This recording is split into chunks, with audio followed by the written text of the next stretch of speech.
Hi, this is Littlewood and I'm going to read Horrid Henry today by Francesca Simon. Chapter 1. Horrid Henry runs away. Horrid Henry was not having a good day. His younger brother, Perfect Peter, had grabbed the hammock first and wouldn't get out.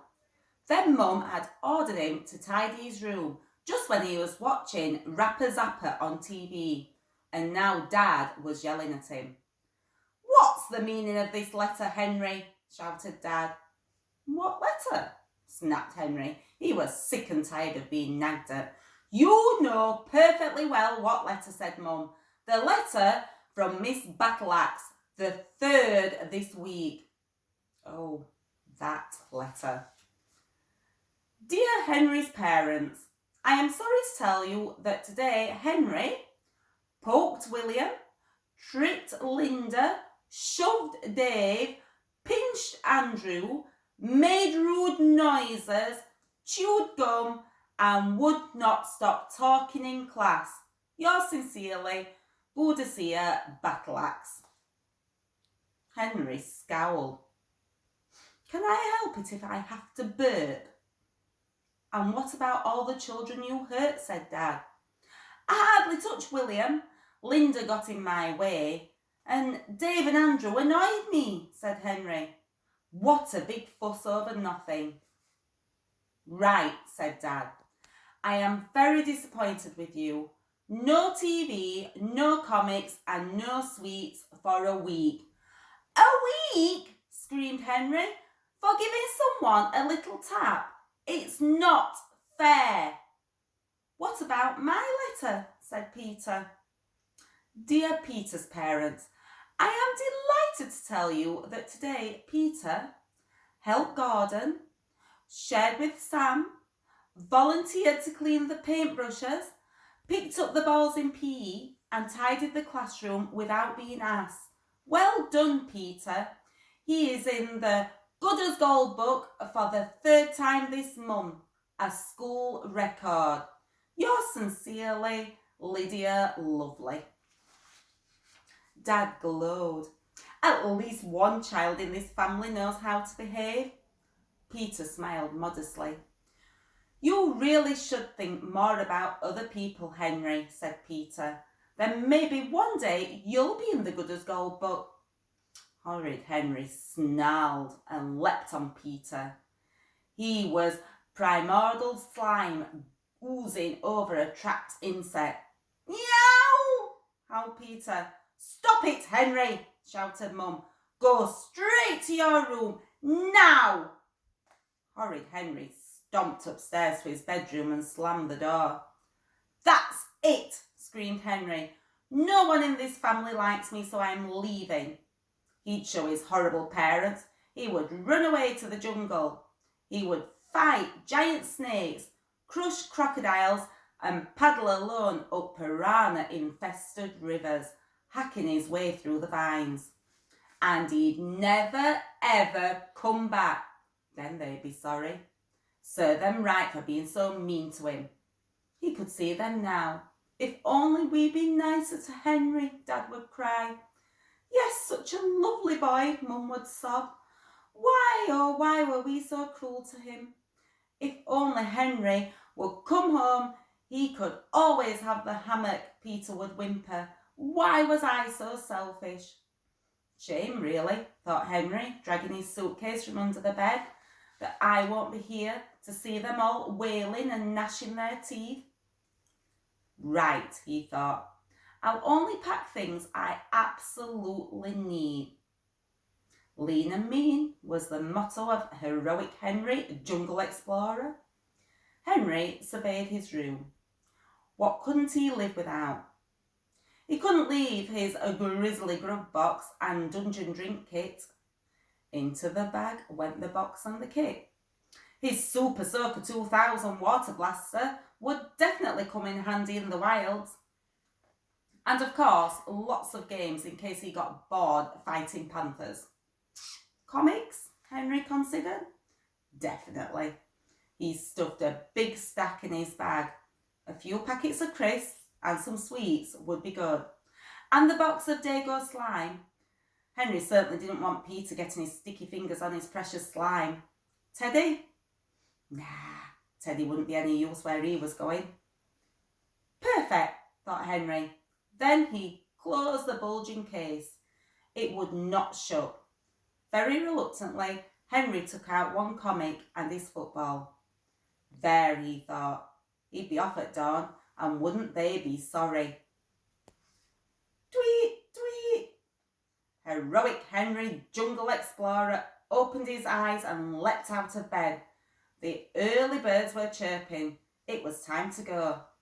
He flung on his jungle gear, then sneaked into Peter's room. He crept over Peter's bed and pinched him. Wah! Muttered Peter.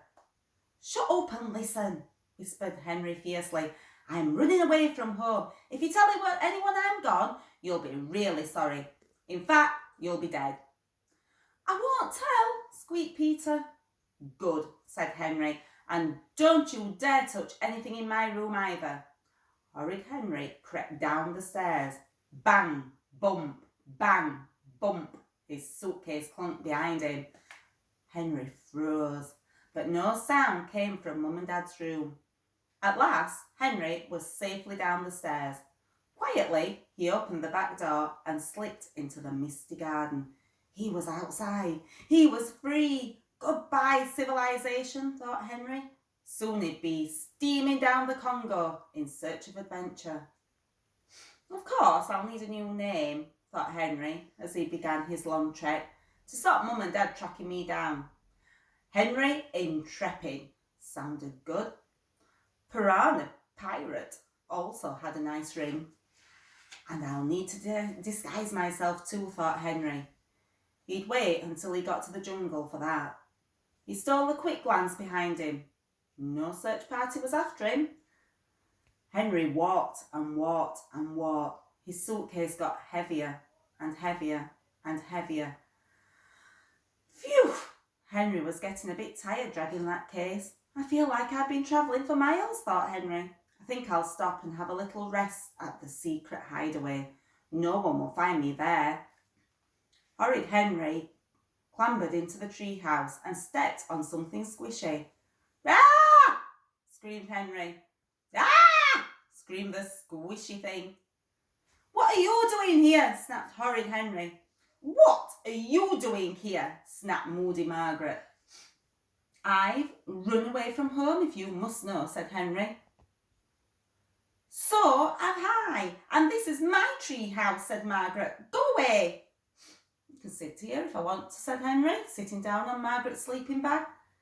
Ouch! Get off my leg, said Margaret, pushing him off. And don't think for a minute I'll let you come with me, said Henry.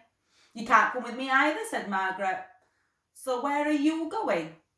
The Congo, said Henry. He didn't know for sure exactly where that was, but he'd find it. Yuck, said Margaret. Who would want to go there? I'm going somewhere much better. Where, smarty pants? Asked Henry.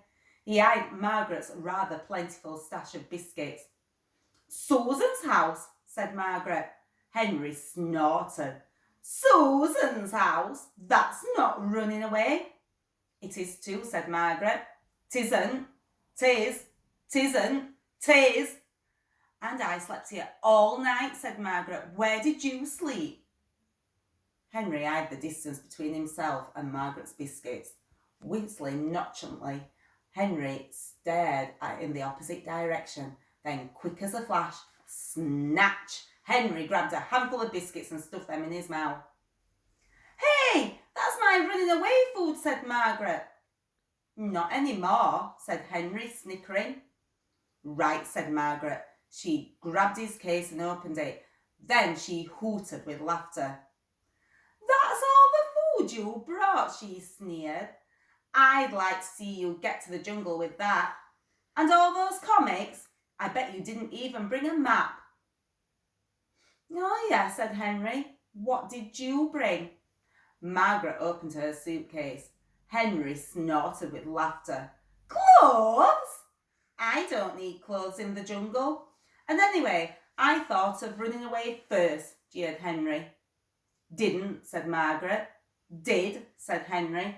I'm going to tell your mother where you are, said Margaret, and then you'll be in big trouble. If you dare, said Henry, and I'll go straight over and tell yours, and I'll tell her you slept here last night. Won't you be in trouble then? In fact, I'll go and tell her right now. I'll tell yours first, said Margaret. They stood up, glaring at each other. A faint, familiar smell drifted into the tree house. It smelled like someone cooking. Henry sniffed. What's that smell? Margaret sniffed. Pancakes, she said. Pancakes? Only Henry's favourite breakfast. Whose house? Margaret sniffed again. Yours, she said sadly. Yummy. Daddy usually only made pancakes on special occasions. What could be happening? Then Henry had a terrible thought. Could it be they were celebrating his departure? How dare they? Well, he'd soon put a stop to that. Henry clambered out of the tree house and ran home. Mom! Dad! I'm back, he shouted. Where are my pancakes? They're all gone, said Mum. All gone? Why didn't you call me, said Henry. You know I love pancakes. We did call you, said Mum, but you didn't come down. We thought you didn't want any. But I wasn't here, wailed Henry. He glared at Peter. Perfect Peter went on eating his pancakes a little faster, his arm protecting his plate. Peter knew I wasn't here, said Henry. Then he lunged for Peter's plate. Peter screamed and held on tight. Henry said he'd kill me if I told you so. I didn't, shrieked Peter. Henry, let go of that plate and don't be so horrid to your brother, said Dad. Henry let go. There was only half the pancake left anyway, and it had Peter's yucky germs all over it. Dad sighed. All right, I'll make another batch, he said, getting up. Henry was very surprised. Thanks, Dad, said Henry. He sat down at the table. A big steaming stack of pancakes arrived. Henry poured lashings of maple syrup on top, then stuffed a huge forkful of buttery pancakes into his mouth. Yummy. He'd head for the Congo tomorrow.